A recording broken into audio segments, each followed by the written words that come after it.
Hi friends, இப்போ பார்த்தீங்கன்னா நாங்கள் இந்த காலா வேலை ஆரம்பிக்க போகிறோம். இப்போ இதான் பார்த்தீங்கன்னா இந்த மாதம் தான் இப்போ மூர்த்தம் பண்ணணும். அதனால் மூர்த்தம் பண்ண போகிறோம். அதை பார்த்துங்க பாருங்கள்.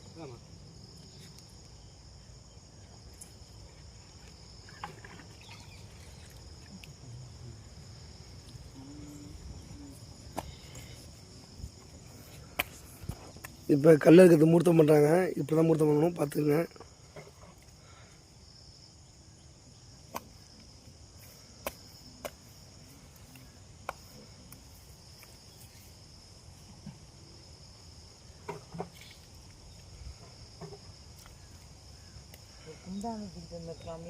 நான் வந்துட்டேன். ஆமாங்க. ஹாய் ஃப்ரெண்ட்ஸ், இப்போ பார்த்தீங்கன்னா மூர்த்தம் பண்ணி முடிச்சாச்சு. கல் தான் இப்போ அறுத்துருக்கோம். இந்த கல் எடுத்துருக்கோம் பாருங்கள் எப்படின்னு. இந்த பாருங்கள், இப்போ இந்த மண்ணிலேயே பார்த்தீங்கன்னா சிவலிங்கம் தானே தோன்றிருக்காரு. இது நாங்கள் யதார்த்தமாக அந்த மிச்ச மண்ணை வச்சோம். நான் பார்த்தீங்கன்னா அது சிவன் மாதிரியே வந்திருக்கு. எனக்கு ரொம்ப சந்தோஷமாக இருக்குது. இதை பாருங்கள், பிள்ளையார் பிடிச்சிருக்கோம் பாருங்கள்.